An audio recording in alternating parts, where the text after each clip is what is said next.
So over the last couple of weeks, I've been going down this rabbit hole that I think I've actually been building toward for a while now.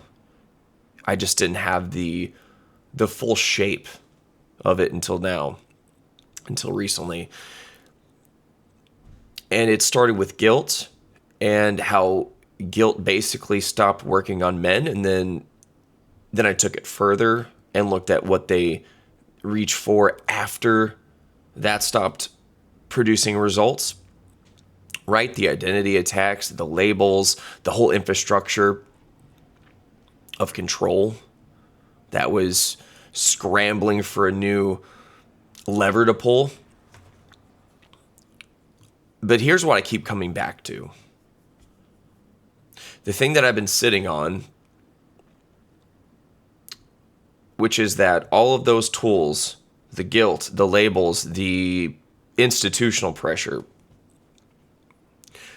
they were never actually the point. They were symptoms of something operating underneath them.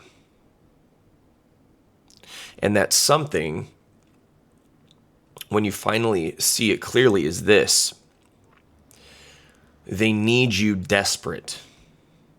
And by desperate, I mean desperate. I'm not talking about just being angry or confused or even non-compliant, but desperate specifically. Reason being, a desperate man, he will accept deals that a calm man who is not desperate at all would never even sit down at the table for. And once you actually internalize what that means, the whole picture starts to come into frame, come into focus.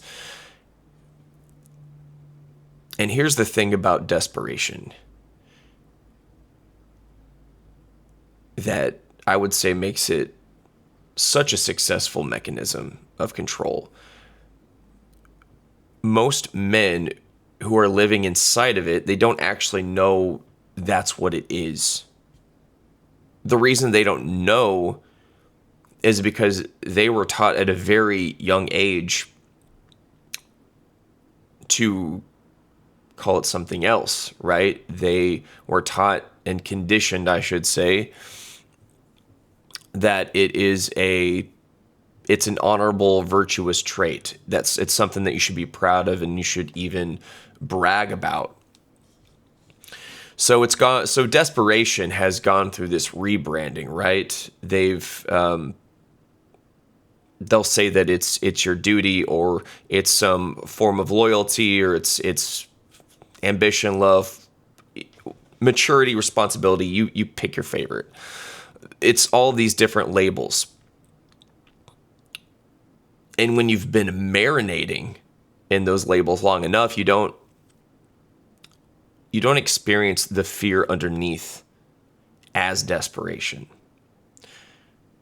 You experience it becomes this experience of, it's just your character, right? It's character, it's good character, it's noble character. It's your driving force, it's what propels you forward. It's the proof that you're a serious man who doesn't quit on the things that matter to him.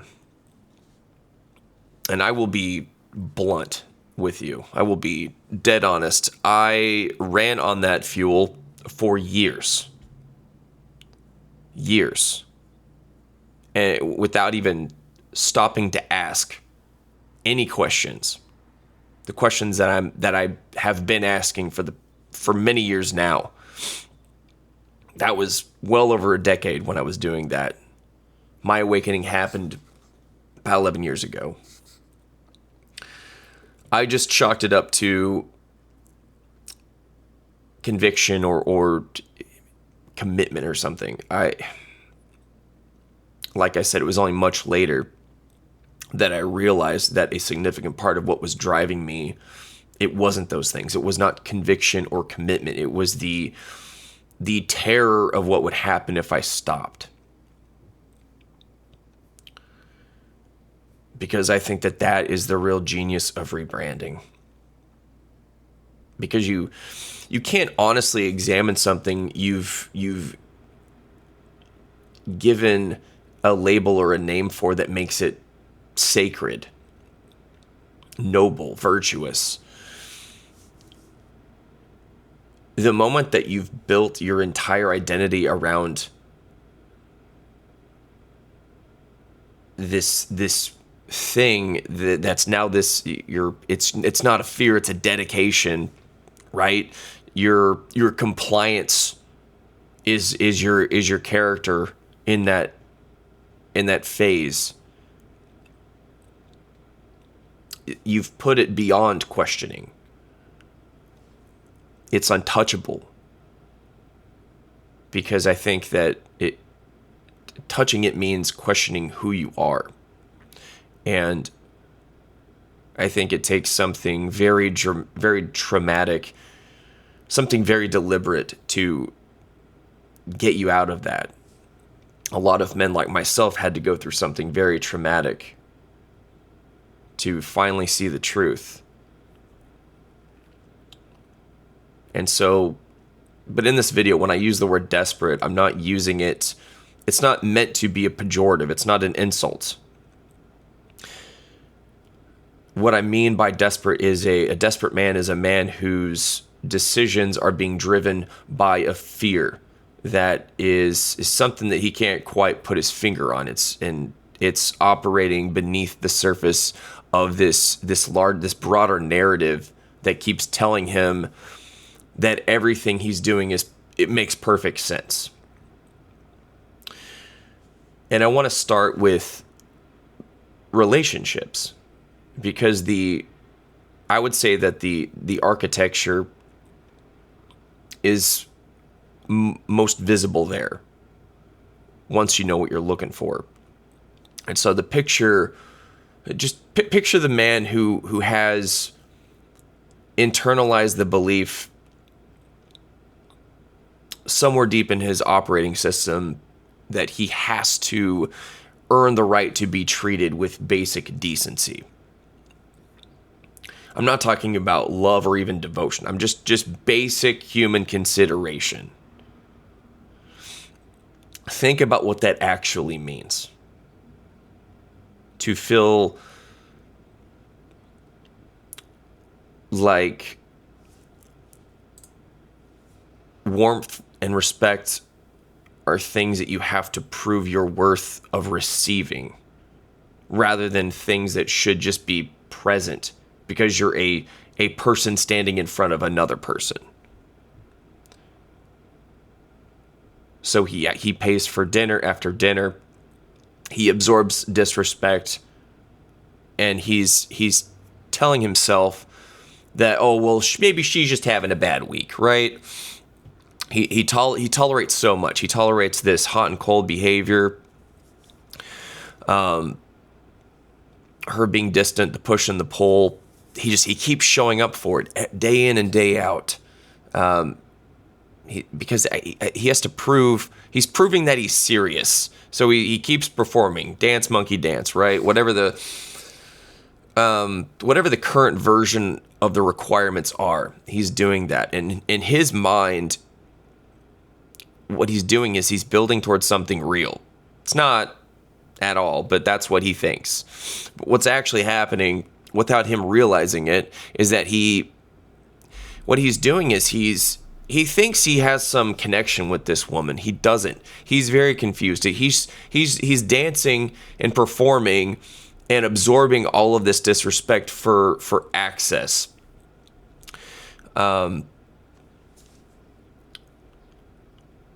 And that distinction is worth sitting with for a moment. It's the proximity. He's doing all this for this proximity, this access to this woman. But connection is something much deeper. It's something entirely different, even. And a desperate man, he will spend enormous amounts of his energy, right? His emotional, financial, and psychological energy just fighting for that proximity, that access. And he genuinely believes that he's working towards something that's meaningful. Been there, done that, got the t-shirt. So yeah, every move he makes is coming from the fear of being replaced. So it's not coming from a sense of his own value. And I would say there's a significant difference between those two places to negotiate from, obviously. He's not living like he is of any value at that point, because he's a punching bag, metaphorically speaking. Because he's accepting the vague answers that come from her. And when he gets something like, oh, I don't know, I'm just really busy right now, right? This vague deflection, he talks himself into, he builds this story around it that keeps him there. Because he's starved for attention and affection. He's starved for that physical connection. And losing that, even a small amount of that warmth that he has access to, in his mind, it feels worse than sitting with any level of uncertainty. I mean, he's putting up with a lot. He's letting delayed replies just go without any comment. He's overlooking so many things that genuinely bother him. And the whole thing, it just feels so fragile. And he doesn't want to do anything to break it. It's a bad place to be in as a man.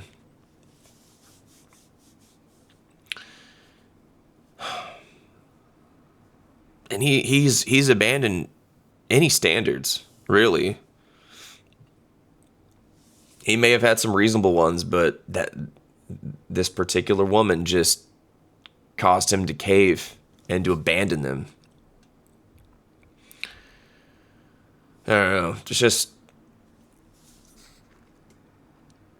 But here's what that desperation does to that man in that particular context. It from her side of things, it doesn't make him appear good.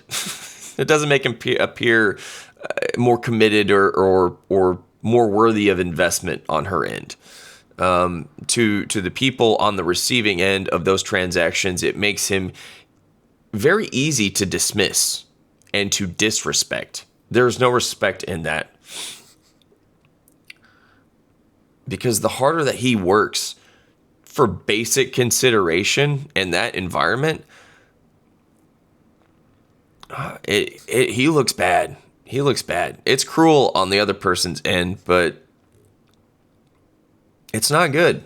And a lot of men if you're listening and you're in that situation, I implore you to get out of that situation. You need to find some solitude and really get to know yourself better and figure out what really matters.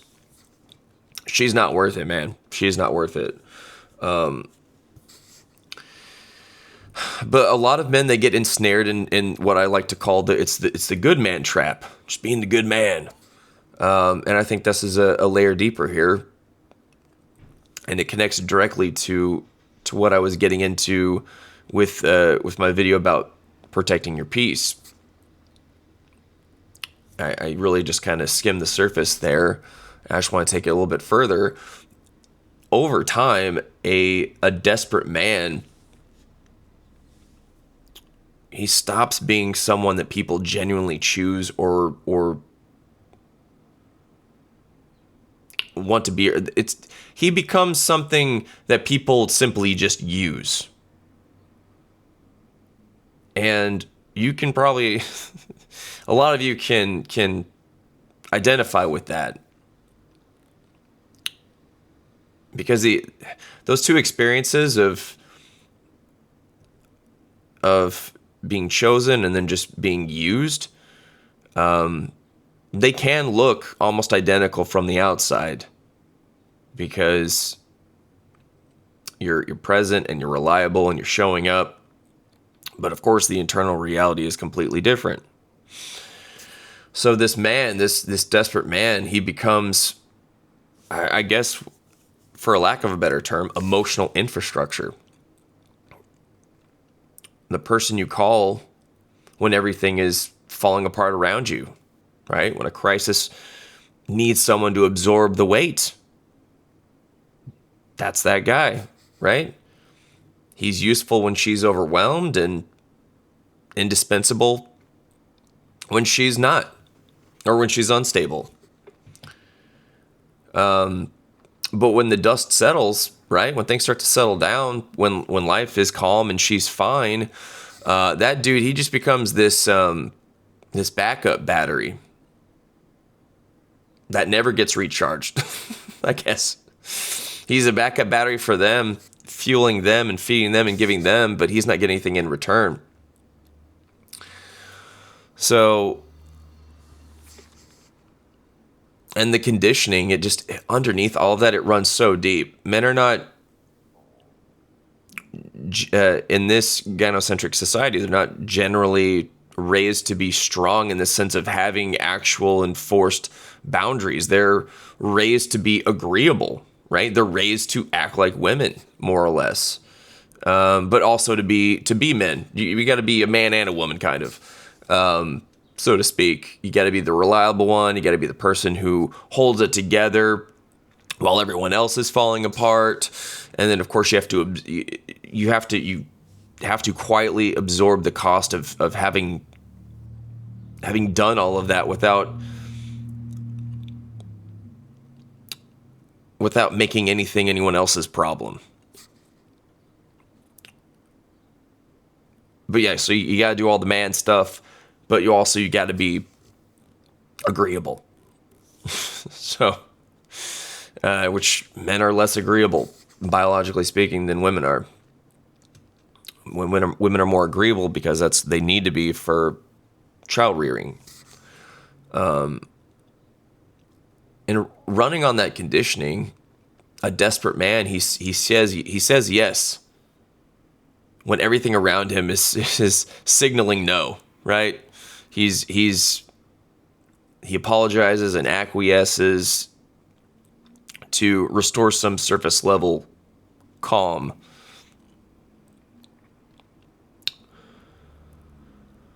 So, and he'll convince himself that, oh, he's just being mature, right? He'll frame the capitulation as, well, I'm just emotionally intelligent. But what he's actually doing is he's training everyone around him to believe he doesn't have any boundaries, right? That limits don't exist with this guy. And whatever supposed limits there might be that he might put up, that there's no real cost associated with crossing them. There's essentially nothing. So he's a pushover. He is a pushover. But yeah, he's the good guy that everyone can count on right up until he has nothing left to give. So he's the backup battery. He's the good guy. And then there's this mechanism that keeps all of this running. The thing that makes a man absorb the cumulative weight of it without ever stopping to ask why. And the goalposts, they're constantly moving. Incremental at first, more dramatic later on. And I touched on that briefly on a previous video, and I want to come back to it because in the context of desperation, it hits a bit differently because the bar doesn't just move. The man underneath it he's been conditioned to treat every move of the bar as his problem to solve. Because first he needs to be more stable, and then it just keeps moving from he needs to be more stable to more emotionally available, then more ambitious, then less controlling, then more vulnerable, yada, yada, yada. Get more exciting, more useful, less needy, more present, all these things, right? Every single time he clears the current version of the bar, it moves again. Without exception. And because he's operating from a place of desperation,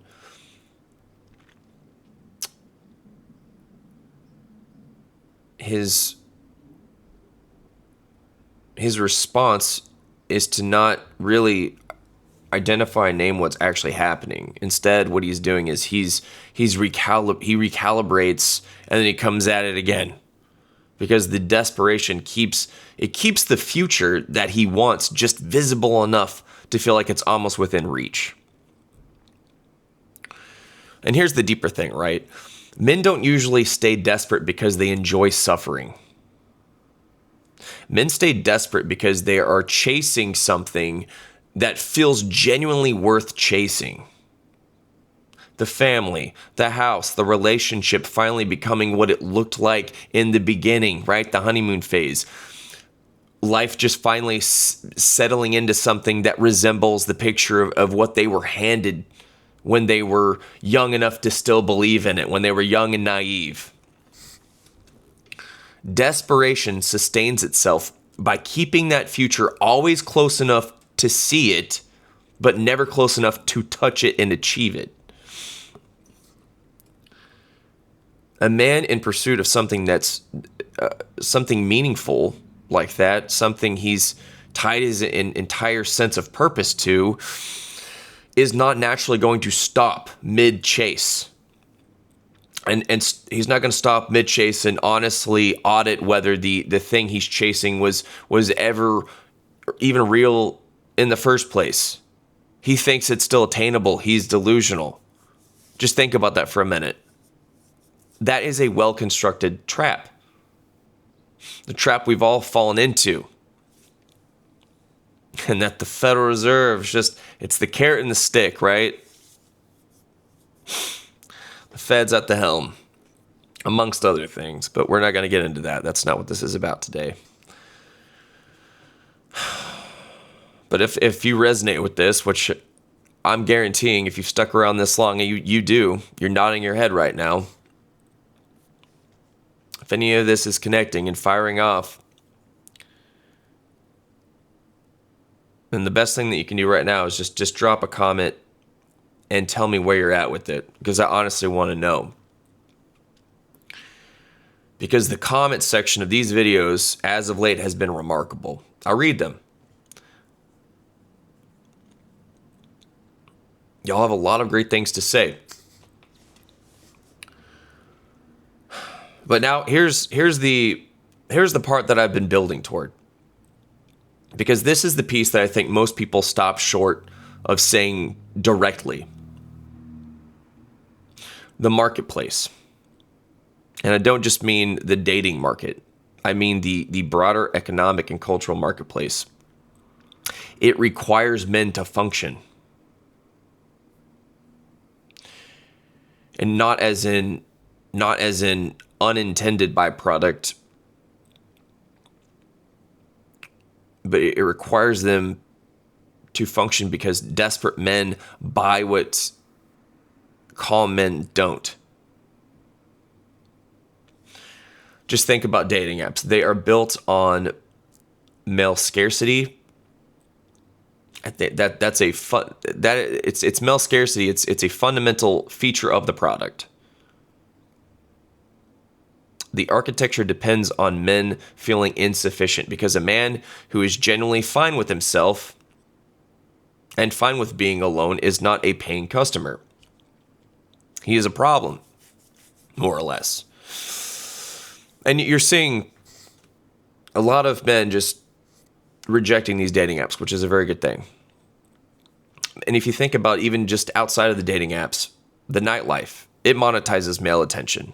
Right? The bottle service, the cover charges, the social rituals that they just run on men spending money to compete for proximity to women in these manufactured environments, these contrived environments, and then even adult entertainment monetizes sexual isolation at scale, a scale that is staggering. And just think about the entire self-improvement grift space. It's worth noting, right? The Andrew Tates of the world, the Sigma male movement, that pipeline, the hustle and grind, that hustle culture, the hustle and grind and acquire content. It speaks to men who have been made to feel inadequate, and then positions itself as the bridge across that gap, right? I've fallen for it. I was there a few years ago, right? That entire industry that monetizes male insecurity specifically and deliberately. You get all these, because they have all these luxury brands that just, they monetize your status anxiety, or whatever you want to call it, the need to have status. And then the hustle culture, it monetizes your fear of being invisible, not just to women, but to society, to other men. The fear of just being irrelevant, and just this impending doom of arriving at the end of your life and having never been impressive enough at all, right? You want to make your mark.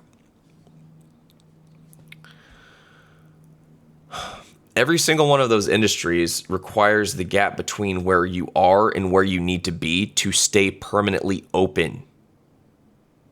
The moment that gap closes, the moment that a man genuinely is okay with where he's at, well, then he stops buying into that system. He stops buying into that grift. That's what happened. I eventually stopped buying into that.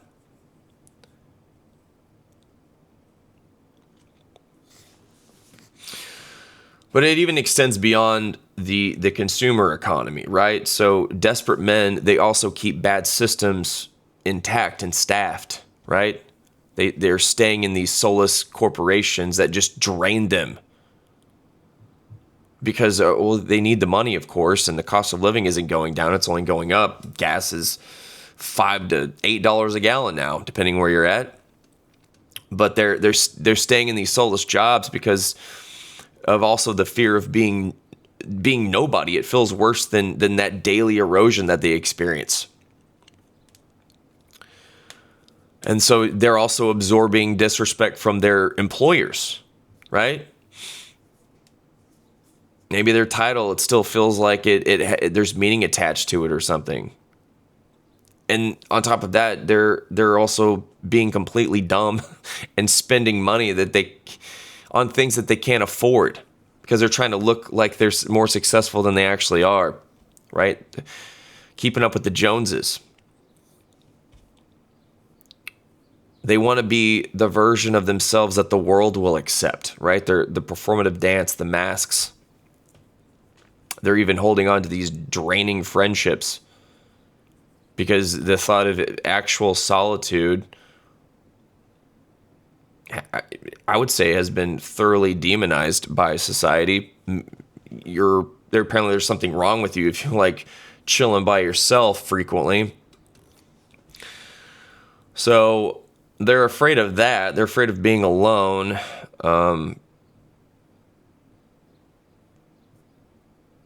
But not a calm man. He doesn't do any of that. So where does this end? Where does it end? Well, it ends when he stops explaining himself to people. Right? Don't explain yourself, especially when they've stopped listening to you. Stop performing for the approval of the room.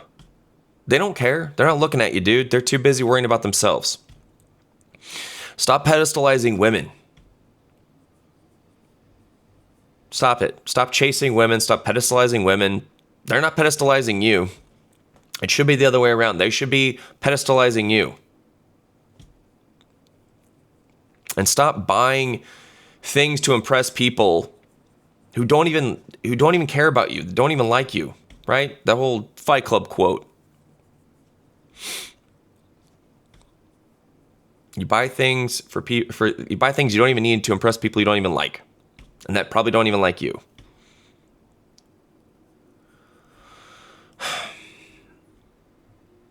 And most importantly, it ends when you can make peace with solitude.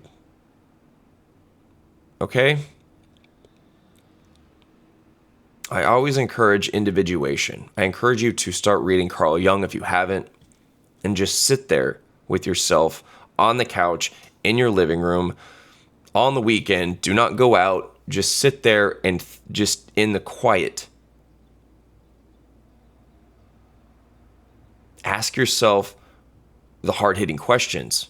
What am I doing? Who am I? What matters to me? That's what more men need to be doing.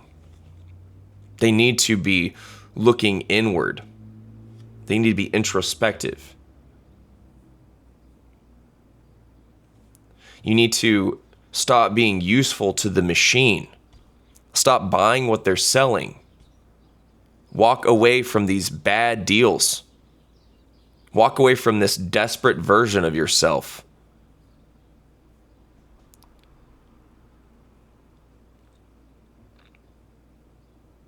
Walk away from all of that.